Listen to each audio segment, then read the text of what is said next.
இதற்காக போட்டுக்கிட்டு வருகிறோம். ஆமென். ஆண்டவர் இயேசு பிறந்திருக்கிறார். அந்த பிறப்பை சந்தோஷமாய் கொண்டாடுவதற்காக. அவர் எங்கே பிறக்கணும் என்றால் நம்ம உள்ளத்தில் அவர் பிறந்திருக்கணும். நம்ம உள்ளத்தில் இயேசு இருக்கணும். அப்போ தான் எனக்கு அந்த நிறைவான சந்தோஷம் இருக்கும். கோட்டு சுட்டு போட்டுட்டு வந்தனாலேயோ டை கட்டிட்டு வந்திருக்கிறனாலேயோ ஒரு சந்தோஷம் இல்லை.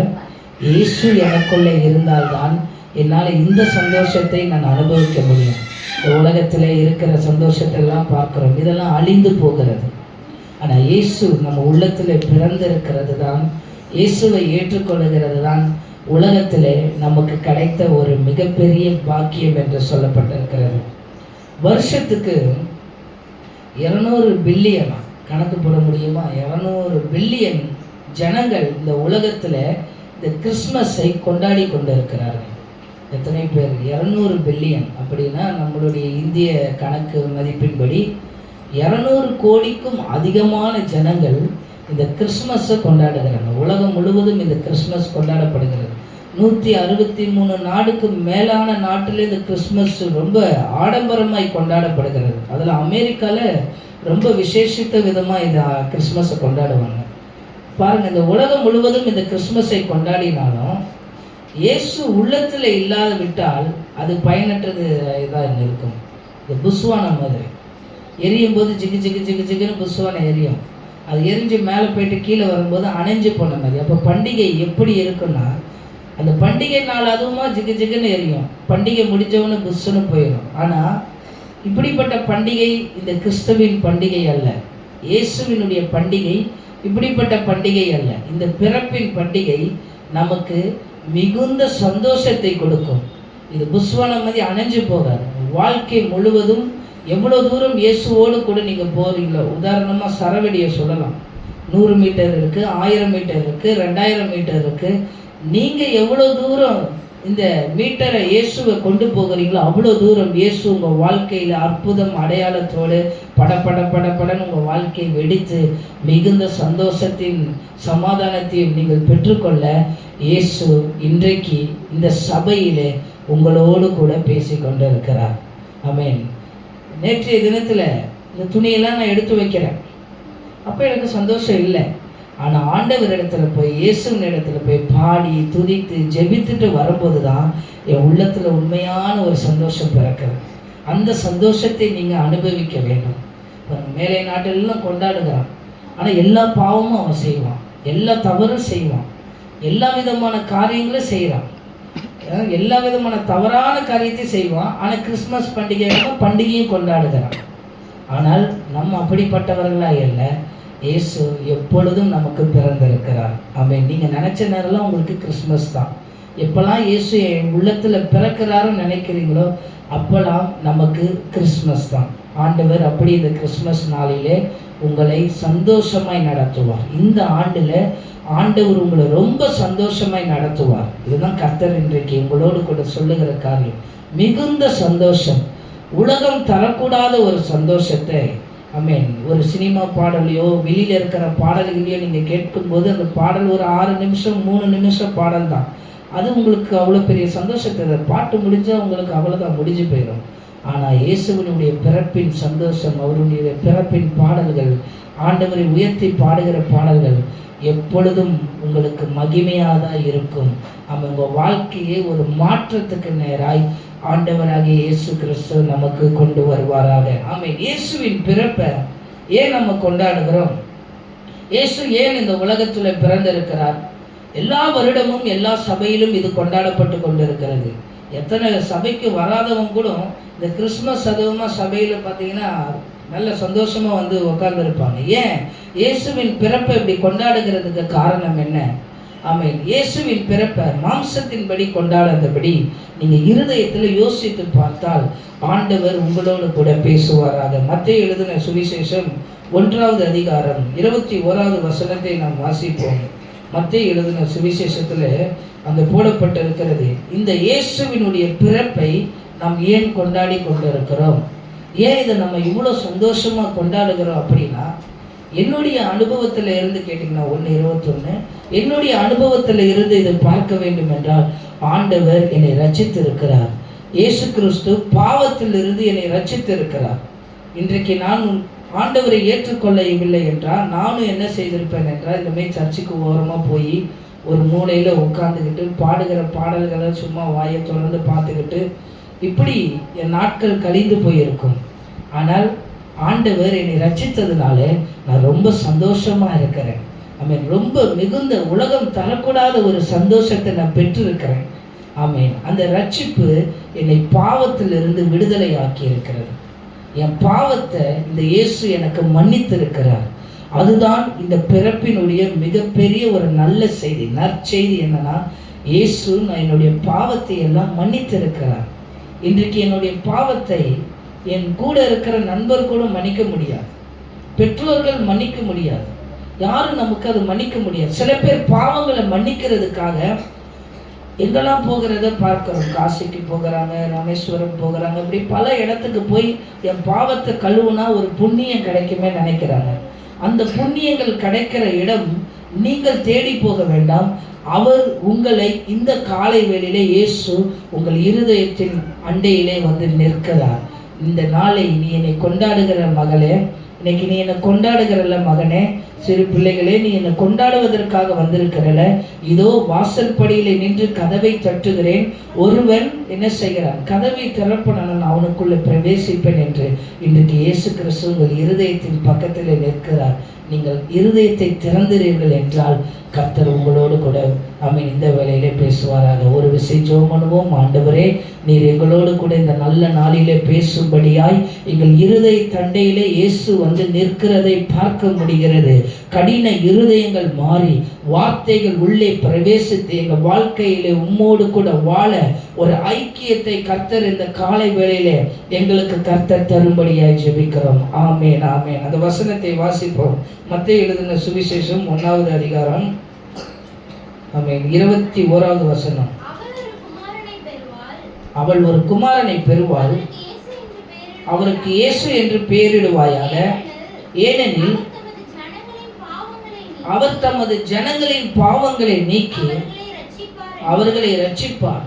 ஒரு ஸ்திரீக்கு இந்த இடத்துல குழந்தை பிறக்க போகிறது. அவள் ஒரு குமாரனை பெறப்போகிறாள் என்று சொல்லி தேவதூதன் வந்து சொல்லுகிறான். ஆனால் இந்த கன்னியின் வயிற்றிலே பரிசுத்த ஆவியானவர் மூலியமாக ஏவப்பட்டது எதற்காக என்றால், ஆமென், அவர் தமது ஜனங்களின் பாவங்களை நீக்கி அவர்களை ரட்சிப்பதற்காக. இந்த உலகத்தில் உங்களை யாராலையும் ரட்சிக்க முடியாது, யாராலையும் உங்களை ஏற்றுக்கொள்ள முடியாது. என் குறைகளை போய் மற்றவரிடத்துல நான் சொன்னால் எனக்கு ஆலோசனை கொடுக்க முடியும், ஆனால் அவங்க யாரும் என்னை ரட்சிக்க முடியாது. அவங்க யாரும் என்னை பரலோகத்துக்கு கொண்டு போக முடியாது, நித்திய வாழ்க்கைக்கு நேரம் என்னை கொண்டு போக முடியாது. இயேசு கிறிஸ்து ஒருவர் மாத்திரம்தான் அந்த நித்திய வாழ்வுக்கு நேராய் நம்மளை கொண்டு போக முடியும். அவர் தமது ஜனங்களின் பாவங்களை நீக்குகிற தேவனாய் இருக்கிறார். இன்றைக்கு இந்த உலகத்திலே பாவம் பெருகி போய் இருக்கிறதை பார்க்கிறோம். எங்க பார்த்தாலும் பாவம் பெருகி போயிருக்கிறது. மேலை நாடுகள் மாத்திரமல்ல, வெளி தேசத்துல மாத்திரமல்ல, நம்ம இருக்கிற இந்த பகுதியிலே இன்னைக்கு பாவங்கள் பெருகி போயிருக்கு. சிறு பிள்ளைகளும் இன்னைக்கு என்ன செய்யறாங்க, ஈஸியா போதைப் பொருளை யூஸ் பண்ணுகிறாங்க. அந்த அளவுக்கு நமக்கு டெக்னாலஜியும் வளர்ந்துருக்கு. ஆமீன். பாவங்களும் பெருகி இருக்கு. எங்கே பார்த்தாலும் இந்த போதைக்கெல்லாம் அடிமையா இருக்கிறதை பார்க்கிறோம். இந்த பாவத்துக்கெல்லாம் விடுதலை யார் தர முடியும்? ஆமீன். சென்னை பட்டணத்துல நம்ம பார்க்கிறோம். ஆமீன். ஆண் ஓரினை சேர்க்கை, பெண் ஓரினை சேர்க்கை, இது எல்லாம் இன்னைக்கு சகஜம் என்று சொல்லப்பட்டு இருக்கிறது. இதெல்லாம் சகஜமா எங்களுக்கு ஒரு பங்கு கொடுங்கன்னு சொல்லி பங்கு கேட்டு ஆமீன் இப்படிப்பட்ட அசுத்த காரியத்தை செய்வதற்காக நம்ம இருக்கிற இந்த சென்னையிலே ஆமீன் போராட்டமாய் ஆமீன் கொண்டாடினதை பார்க்க முடிகிறது. இதெல்லாம் பெருகி போயிருக்கு. இன்னொரு காரியம் ஒன்று நடந்தது சமீபத்தில், ஹாப்பி ஸ்ட்ரீட்டுன்னு நினைக்கிறேன், ஹாப்பி ஸ்ட்ரீட்டோ என்னமோ அது பேர். அதில் வந்து என்ன செய்வாங்கன்னா, நல்ல வாலிப பிள்ளைங்க யூத்லாம் வந்து அதில் ஒரு பாடல் போட்டு அவங்க ஆணும் பெண்ணும் எல்லாம் ஒன்றா தான் இருப்பாங்க, அவங்க டான்ஸ் ஆடுவாங்க. அது பேர் என்ன, ஹாப்பி ஸ்ட்ரீட்டுன்னு சொல்லி அங்கங்கே ஒரு இடத்துல கூடி நம்ம சென்னையில் இது கொண்டாடினதை பார்க்குறோம். இதெல்லாம் வந்து தடுக்க முடியாதது. பாவங்கள் இன்றைக்கு எப்படியோ பெருகி போயிருச்சு. இதையெல்லாம் ரட்சிப்பதற்காக தான் கர்த்தர் இந்த நல்ல நாளிலே உங்கள் இருதயத்தில் அவர் வாசம் பண்ண உங்கள் கதவண்டையில் நிற்கிறார். இந்த பாவம் எல்லாம், இந்த காரியம் எல்லாம் உங்களுக்கு நல்ல சந்தோஷத்தை கொடுக்காது. ஆமீன். இந்த ஹாப்பி ஸ்ட்ரீட்னு சொல்லி பாட்டை போட்டு ஆடிக்கிட்டே இருப்பான். அந்த நாள் ஃபுல்லாக அவன் ஆடிட்டே இருப்பான். இந்த ரீல்ஸ்லலாம் பார்த்துருப்பீங்க. ஐ மீன் எனக்கு கூட உங்களுக்கு தெரிய நல்லா இந்த ரீல்ஸ் பார்த்துருப்பீங்க, இன்ஸ்டாகிராம்லலாம் பார்த்துருப்பீங்க, ஷார்ட்ஸ்லலாம் ஹாப்பி ஸ்ட்ரீட்டுன்னு சொல்லி போட்டு ஆடிக்கிட்டு மூஞ்சில் பெயிண்ட் அடிச்சுக்கிட்டு என்னென்னமோ பண்ணிக்கிட்டு இருப்பான். அவன் ஒன்றும் புரியல. அதெல்லாம் அவனுக்கு அது சந்தோஷத்தை கொடுக்குதுன்னு சொல்லி அதெல்லாம் பண்ணுகிறான். இந்த ஜனங்களுடைய பாவங்களை போக்குறதுக்காக தான் இயேசு கிறிஸ்து பிறந்திருக்கிறார்.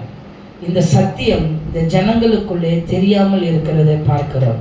ஆமேன். இயேசு கிறிஸ்து நமக்காய் ஆமேன் மரிக்கப்பட்டு இருக்கிறார், நமக்காய் உயிரோடு கூட எழும்பப்பட்டு இருக்கிறார். ஏனென்றால் அவருடைய இரத்தத்தின் மூலியமாய் நம்மளுடைய பாவங்களை அவர் நீக்க முடியும். ஒரு விபச்சாரி ஸ்திரீ இந்த வேதத்தில் சொல்லப்பட்டிருக்கிறது. அவள் விபச்சாரம் பண்ண கொண்டு இருக்கிறார். ஆனால் அவளை கையும் காலமும் அவளை பிடிக்கப்பட்டுட்டாங்க. நினைத்து பாருங்க, விபச்சாரம் பண்ணுகிற ஒரு ஸ்திரீ இன்றைக்கு ஒரு விபச்சாரத்தை பிடிப்பதற்கு ஒரு ஹோட்டல் ரூமில் ஒரு வீடுகளில் இருந்து விபச்சாரம் நடக்குதான், அது பிடிக்கிறதுக்கு போலீஸ்காரங்க கடந்து போய் அந்த ஃப்ளாட்டுக்குள்ளே கூட்டத்தோட கூட்டமாக நடக்குது என்று சொல்லி அந்த பாவம் செய்கிற அவர்களை அரெஸ்ட் பண்ணுகிறதை பார்க்கிறோம். அதே போல ஒரு விபச்சாரம் பண்ணுகிற ஒரு ஸ்திரியை இந்த வேதம் சொல்லப்பட்டிருக்கிறது. அவளை கையும் காலமாய் பிடிக்கப்பட்ட பொழுது சின்ன பையன்ல இருந்து பெரியவர்கள் வரைக்கும் கல்லெடுத்து அவளை அடிக்கிறாங்க. அவளை கல்லெறிஞ்சு கொல்லணும்னு தான் இந்த சட்டம் சொல்லுகிறது என்று சொல்லி அவளை கல்லெறிஞ்சு கொள்றதுக்கு ரெடியா நிற்கிறாங்க. ஒரு பெரிய பாவத்தை பண்ணிட்டு வந்திருக்கிறார். அவன் கல்லெறிந்து கொல்லப்பட்டிருக்கிறார். இயேசு அந்த இடத்துல இருக்கிறார். இன்றைக்கு விபச்சாரம் மாத்திரம் பாவம் அல்ல. பாவத்திலே பெரிய பாவம் சின்ன பாவம் என்பது கிடையாது. பாவம் என்றாலே தேவனுக்கு முன்பாக எல்லாமே பாவம்தான்.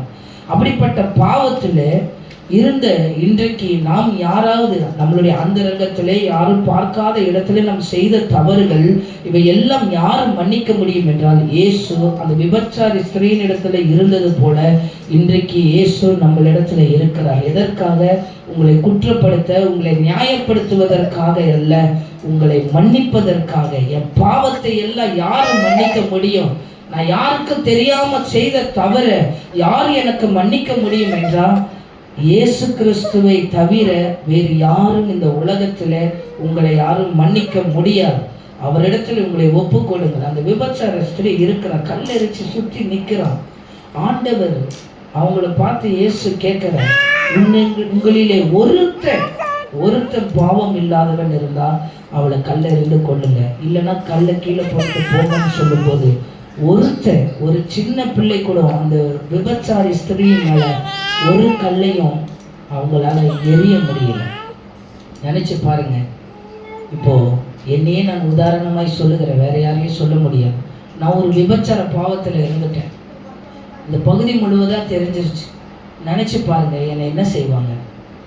நீலாம் ஒரு பாஸ்டரா? நீலாம் சபையை நடத்துறியா? என்ன செய்வாங்க? கல்லெறிஞ்சு என்ன பண்ணுவாங்க? இந்த ஏரியா விட்டு என்னை திருத்திடுவாங்க. நீ ஒரு பாஸ்டராக இருந்து இவ்வளோ பெரிய தவறு செய்கிறேன். ஆனால் மனிதன் செய்கிறது பாவம்தான். அதை உணரும் பொழுது கர்த்தர் அதை மன்னிப்பார்.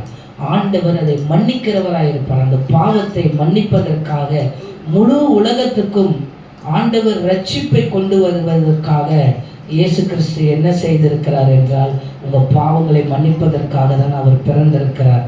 அவருடைய பிறப்பு பெரிய ஹாஸ்பிட்டலில் இல்லை, பெரிய ஒரு மாளிகையில் இல்லை, ஒரு மாட்டு தொழுவத்தில் அவர் பிறந்தார்.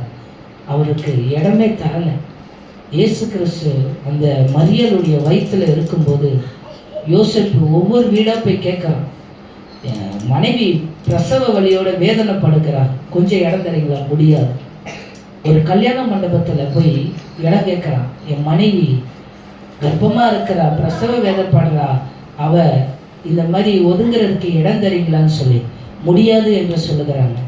கடைசியாக இடமே இல்லாமல் அந்த குளிர் இடத்துல ஒரு மாட்டு தொழுவத்துக்குள்ளே போய் உட்காரும்போது பிரசவ வேதனைப்பட்டு அவள் ஒரு குழந்தையை பெற்றெடுக்கிறாள்.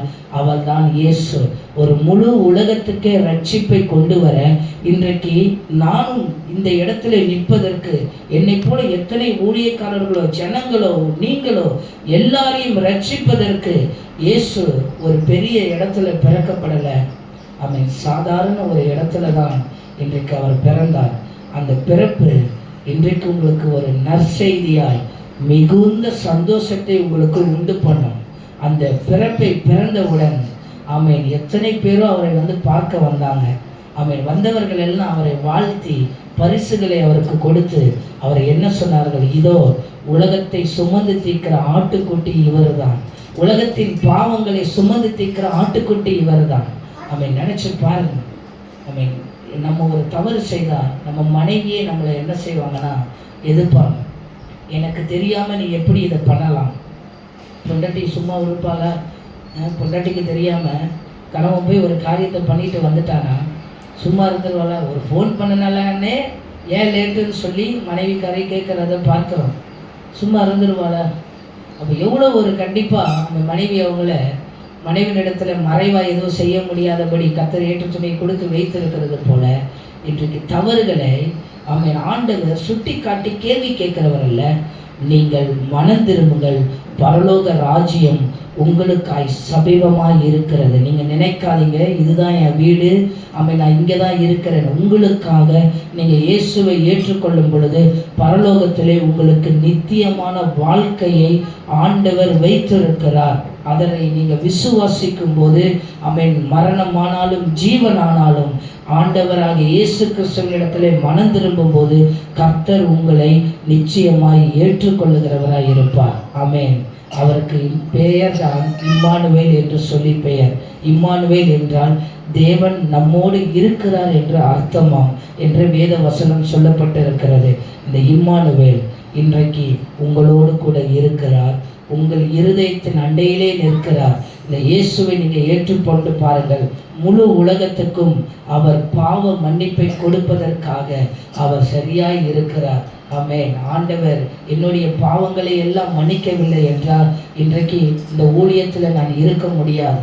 என் அக்கிரமத்தை எல்லாம் அவர் எண்ணி இருப்பார் என்றால் ஆமென் ஜான்சன் நீ இதெல்லாம் பண்ணியிருக்கிற, ஆமென் இதெல்லாம் இந்த நாளில் செஞ்சிருக்கிறேன்னு சொல்லி என்னை குற்றப்படுத்தி ஆண்டவர் என்னை நியாயம் தீர்த்திருந்தால் என்றால் இன்றைக்கு இதுக்கு இருக்க முடியாது. கர்த்தர் செய்த ஒரே காரியம் என்னை மன்னித்தார், அவருக்கு நான் ஒப்பு கொடுத்தேன், என்னை மனம் திரும்புதலுக்கு நேராய் நடத்தினார், அவருடைய பாதையை எனக்கு காட்டினார். அதிலே நான் நடக்கும்போது ஆண்டவர் மகிமையாய் சந்தோஷமாய் மிகுந்த சந்தோஷமாய் நடத்துகிறார். சாதாரண சந்தோஷம் அல்ல, ஒரு மிகுந்த சந்தோஷம்.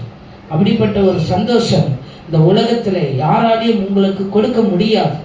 அந்த சந்தோஷத்தை காட்டிலும் ஆமென் உலகத்தை கொடுக்கிற சந்தோஷத்தை காட்டிலும் தேவன் கொடுக்கிற ஒரு சந்தோஷத்தை நீங்கள் அனுபவித்தீர்கள் என்றால் அது நித்தியமானது என்பது போதுமானதாய் ஆமென் சொல்ல முடியாது. அவ்வளோ அளவுக்கு அது பெருசு. ரெண்டாவது காரியம் அவருடைய பிறப்பு நம்மளுடைய பாவத்தை மன்னிக்கிறது. ரெண்டாவது சமாதானத்தை நமக்கு உண்டு பண்ணுகிறது. ஏசாயாவை வாசிக்க வேண்டாம், சொல்லப்பட்டிருக்கிறது.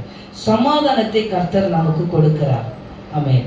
இந்த சமாதானம் நமக்கு உலகம் தருகிறது என்று சொல்லப்பட்டிருக்கிறது. உலகத்தில் கொடுக்கிற சமாதானத்தை ஆண்டவர் நமக்கு கொடுக்கிறதில்லை.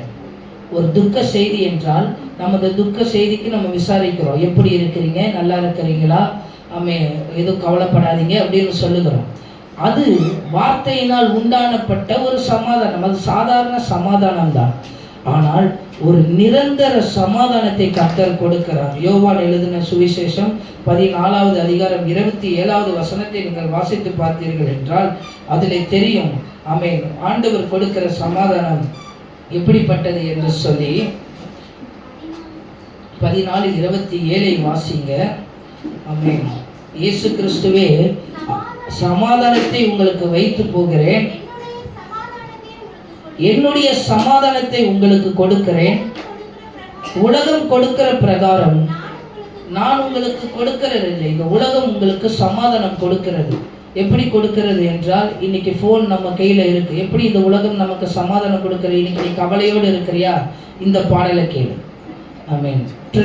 உனக்கு ஸ்ட்ரெஸ்ஸாக இருக்கா, இந்த வீடியோவை பாரு. இது ஒரு மோட்டிவேஷனல் வீடியோ. அவன் ஏதாவது ஒரு கருத்து ஒன்று சொல்லியிருப்பான், அந்த கருத்தை கேட்கறதுனால இப்படிலாம் இந்த மாதிரி சமாதானம் உலகத்தில் கொடுக்கப்பட்டு இருக்கிறது. இப்படிப்பட்ட சமாதானத்தை ஆண்டவர் கொடுக்கல. சோகப்பாட்டு, காதல் தோல்வினா உடனே என்ன செய்யறான்? சோகப்பாட்டை தானே கேட்கறான். சந்தோஷப்பாட்டை கேட்கறான். காதல் தோல்வினா சோகப்பாட்டு, ரொமான்டிக்னா அதுக்கு ஒரு பாட்டு. பொண்ணு விட்டுட்டு போனால் ஒரு பாட்டு, பொண்ணு சேர்ந்தா ஒரு பாட்டு, பொண்ணு கழட்டி விட்டால் அதுக்கு ஒரு பாட்டு, இன்னொரு பாட்டு அதுனா எவண்டி ஒன்று பெத்தான், அப்பாவை திட்டி ஒரு பாட்டு, மாமனாருக்கு ஒரு பாட்டு. எல்லாம் பாருங்க, உலகத்தில் சமாதானம் கொடுக்கறதுக்காக உலகத்தார்கள் எழுதின பாடல்கள். இதெல்லாம் நமக்கு சமாதானத்தை கொடுக்க, இதெல்லாம் சும்மா கேட்டுட்டு போகலாம். அதான் ஆண்டவர் இங்கே சொல்லுகிறார், உலகம் கொடுக்கிற பிரகாரம் நான் உனக்கு சமாதானத்தை கொடுக்கல. அது பொய்யான சமாதானம். அந்த பாடல் கேட்குற வரைக்கும் உனக்கு சந்தோஷமா இருக்கலாம், அந்த சோக பாட்டை நீ கேட்குற வரைக்கும் சந்தோஷமா இருக்கலாம். அதுக்கப்புறம் என்ன செய்வேன், வேற பாட்டை மாற்றுவேன். எவ்வளோ நேரம் உன்னால அந்த பாட்டை கேட்டு சந்தோஷமா இருக்க முடியும்? அதான் இயேசு கிறிஸ்து சொல்லுகிறார், உலகம் தருகிற சமாதானத்தை நான் உனக்கு கொடுக்கவில்லை, என்னுடைய சமாதானத்தை நான் உங்களுக்கு வைத்து போகிறேன் என்று சொல்லி சொல்லியிருக்கிறார். உங்கள் இருதயம் கலங்காமலும் பயப்படாமலும் இருப்பதாக. நீ எதை குறித்தும் கலங்க வேண்டாம். யார் உன்னை விட்டுட்டு போனால் என்ன? ஒரு கூட்டத்துக்கு, ஒரு ப்ரேயர் மீட்டிங்க்கு ஒரு வாலிப பொண்ணு ஒன்று வந்திருந்தாலாம். அந்த வாலிப பொண்ணு வரும்போது என்ன ஆயிடுச்சுன்னா, அந்த பொண்ணு ரொம்ப நாளாக ஒரு பையனை காதலிச்சுட்டு இருந்தாங்க.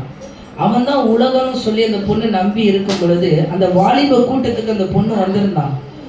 அன்றைக்கு அந்த கூட்டத்தில் ஆண்டவர் அவளோடு கூட பேசும் பொழுது, அந்த பையன் எனக்கு வேண்டாம், ஆண்டவர் தான் எனக்கு முக்கியம்னு சொல்லி, அந்த பையன் எனக்கு வேண்டாம்னு சொல்லி அவனை அவாய்ட் பண்ணுறேன்னு சொல்லி ஆண்டவர் இடத்துல தன் இருதயத்தை திருப்பி அந்த பொண்ணு மாறின பிறகு அதுக்கப்புறம் தான் தெரிய வருதான் அந்த பையனுடைய சுபாவங்கள் என்ன, குணாதிசைகள் என்னன்னு சொல்லி வெளிப்படுதான். நீ ஏன் என்னை விட்டுட்டு போன, நீ ஜெபத்துக்கு போனியா, யார் கூட போன, எந்த பையன் கூட போன, அவனுடைய சந்தேகத்தினுடைய காரியம் எல்லாம் வெளிப்படுதுதான். எப்படி ஆண்டவருடைய கிரியை நடக்குது பாருங்க. இதெல்லாம் உலகம், அந்த பொண்ணு அந்த உலகத்தில் இருக்கிற அந்த பையனை நம்பி போயிருந்தாள் என்றால் அவள் நிச்சயமாய் அந்த நல்ல சமாதானத்தை பெற்றுக்கொண்டிருக்க முடியாது. ஆனால் இயேசுவினுடைய சமாதானத்தை பெற்ற பிறகு அவன் எனக்கு வேண்டாம், ஆண்டவர் தான் எனக்கு வேண்டும் சொல்லும் பொழுது அவளுக்கு சில காலம் கழித்து ஏற்ற துணையை கர்த்தர் கொடுத்து அவர் கர்த்தருக்காய் ஊழியம் செய்கிறவளாய் நல்ல ஒரு பணக்காரர் மாற ஆண்டவர் அவர் வாழ்க்கையை மாற்றினார். இதுதான் கர்த்தர் கொடுக்கிற ஒரு சமாதானம். ஆண்டவர் கொடுக்கிற சமாதானம் உலகத்தை போல அல்ல. இன்றைக்கு கர்த்தர் சொல்லுகிறார், நீ சந்தோஷமா இல்லாம இருக்க, சந்தோஷமா இருக்கிற மாதிரி உன்னை நீனே ஏமாத்தி கொண்டோ நீனே நினைத்து கொண்டோ இருக்கிறாய். கர்த்தர் இந்த காலை வேளையிலே சொல்லுகிறார், என்னுடைய சமாதானத்தை நான் உனக்கு கொடுக்கிறேன் என்று சொல்லி கர்த்தர் சொல்லுகிறார். இந்த இயேசுவின் பிறப்பு உங்க பாவங்களை நீங்கள் அறிக்கை செய்யும் போது அவைகளை மன்னிக்கிறார். நீங்கள் மனம் திரும்பும் போது உங்களை ஆண்டவர் ஏற்றுக்கொள்ளுகிறார். உங்களுக்காக ஆண்டவர் மரித்திருக்கிறார். மூன்றாவது காரியம், இந்த இயேசு என்ன செய்கிறார் என்றால் உங்களுக்கு சமாதானத்தை கர்த்தர் கொடுக்க வல்லவராய் இருக்கிறார். ஆமென். நம் இருக்கிற இடங்களிலே கண்களை மூடி ஆண்டவர் சமூகத்திலே உங்களை ஒப்பு கொடுங்கள். ஆண்டவர் இடத்துல வேற என்ன இல்லை, ஆண்டவரே நீர் எனக்கு சந்தோஷத்தை தருவேன் என்று சொன்னீரே, அவன் சமாதானத்தை தருவேன் என்று சொன்னீரே, இன்றைக்கு உங்களை இயேசுவினிடத்திலே ஒப்பு கொடுங்கள். என் உள்ளத்தில் நீங்கள் பிறவுங்கள் என்று சொல்லி பாருங்கள். கர்த்தர் உங்கள் வாழ்க்கையை இந்த காலை வேளையிலே மாற்ற போதுமானவராய் இருக்கிறார். உனக்கு திறந்த வாசலை ஆண்டவர் வைத்திருக்கிறார். தடைப்பட்டு போயிருக்கிற வாழ்க்கையை எல்லாம் கர்த்தர் மாற்றுவார். ஆண்டவரிடத்துல ஒப்பு கொடுங்கள். எத்தனை பேர் இந்த காலை வேளையில ஒப்பு கொடுக்க முடியும்? என் பாவங்களை எனக்கு மன்னிங்க. ஆமென். அந்த ரங்கத்துல இருக்கிற பாவங்களை மன்னிங்க. என் சிந்தனையிலே வருகிற பாவங்களை மன்னிங்க. என் போன் மூலியமாய் வருகிற பாவங்களை எனக்கு மன்னிங்க ஆண்டவரே. பிறருக்கு விரோதமாய் பேசின வார்த்தைகளை மன்னிங்க ஆண்டவரே. ஆமென். பிறருக்கு விரோதமாய் துன்புறுத்தின காரியங்களை எனக்கு மன்னிங்க ஆண்டவரே. இயேசு உங்களுக்கு மன்னிப்பை கொடுப்பதற்காக ஆமென். மனம் திரும்புங்கள். பரலோக ராஜ்யத்தை கர்த்தர் இந்த சபையிலே உங்களுக்காக ஆண்டவர் வைத்திருக்கிறார். ஆண்டவரிடத்துல உங்களை சொல்லுங்க, என் பாவத்தை மன்னிங்க இயேசுவே, எனக்குள்ளே நீங்க வாங்க ஆண்டவரே.